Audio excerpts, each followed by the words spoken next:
I'm sorry if I use that. I'm sorry if I use that. No, I can be more friendly. More so, you are my senior person. You are my president too. I'm sorry.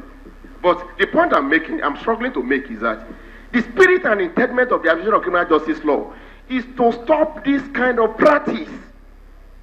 The spirit, section 306, said that application for stay of proceedings in respect of criminal matter before the court shall not be entertained. If your lordship should not entertain it, whether made orally or in writing. So, my lord, your lordship should give effect to this law. Is applicable.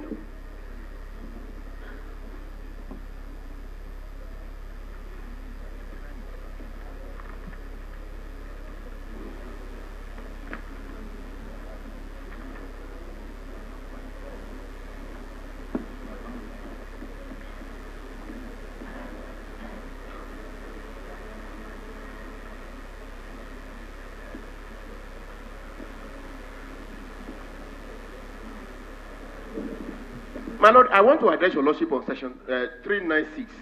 My lord, section 396 says that a plea must be taken first before any complaint. Yes. A plea must be taken first.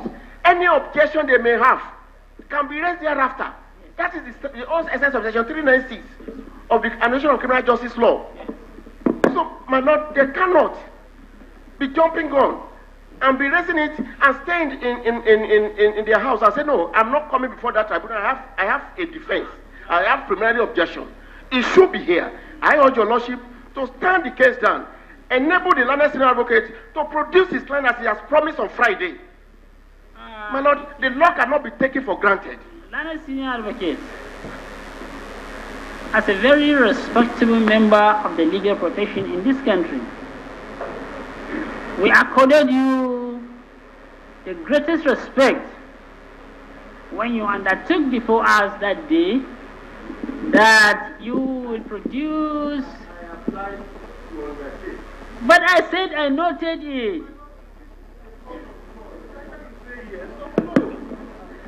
I know. Undertake.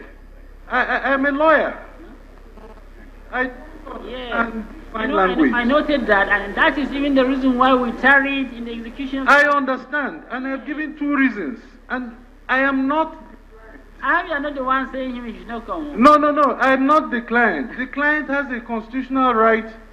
I only advise. He takes his decision. But you are the counsel. You tell him the implication of his not coming to here. Yes, what I have said, my lord. He may not know because he's a layman. No. What I have said with profound respect and should not be discountenanced. If we had argued it, I would have shown you that in his perception, yes, if he runs to a higher court to seek refuge, that higher court should be allowed to ventilate its views. Let us make it very clear. Yes, that purported order which you have been conversing the last matter we had this matter is to the effect that the motion on the face of it is the prayer which you were asking the Federal High Court to entertain. That is to restrain the tribunal from further proceeding in this matter. That was your prayer. But when you look at the 3rd page of that application, of that submission, the order of the tribunal is not restraining the tribunal, but rather saying, if you look at the order, it is said very clearly. It was really misleading when you said there was an order restraining us. There was no order. The order given by the judge of the Federal High Court is to the effect that the respondents should be served with the originating summons in respect of the ex parte application which you moved. And then secondly, on the face of the order, it is also said these are the interim injunction which you are claiming. But the order of the Federal High Court, which is on page 3 of that particular order, say that merely, let me read it. It is hereby ordered as follows.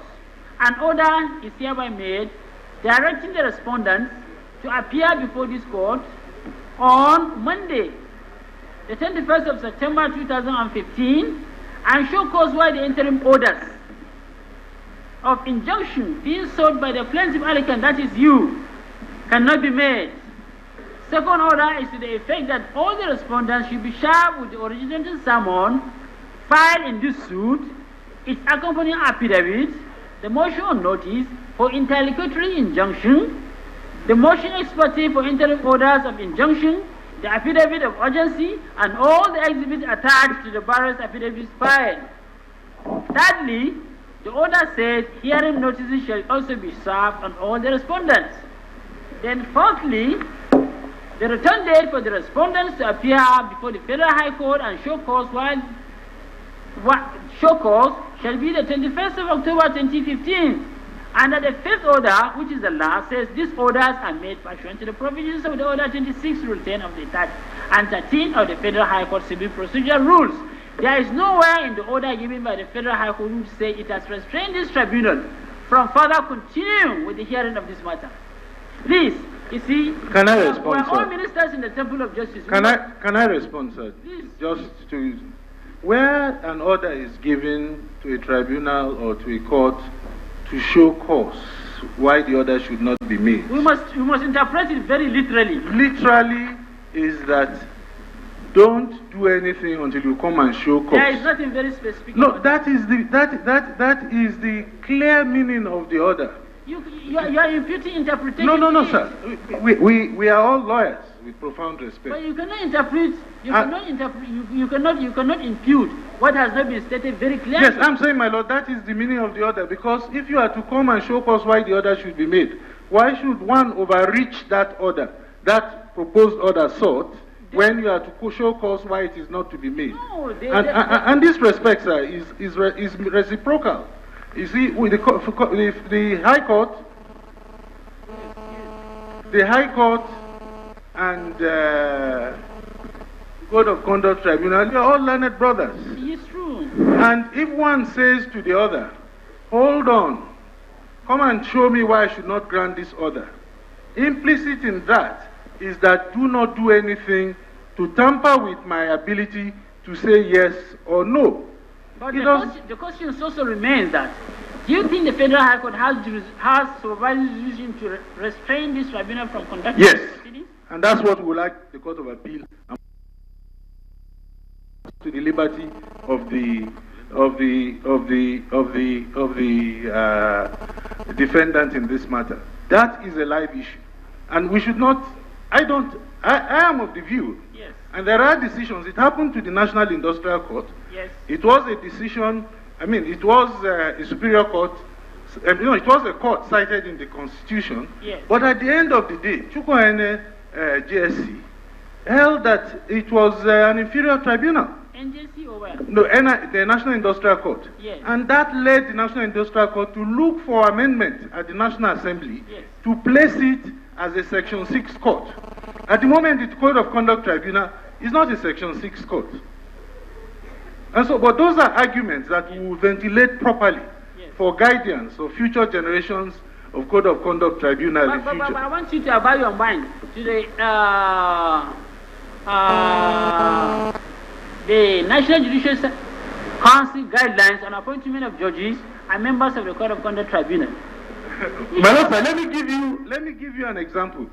I am the chairman of the Legal Practitioners Disciplinary Committee. My appeals go to the Supreme Court. Yes. Yet, I cannot say that I'm a superior tribunal. My appeals go to the Supreme Court.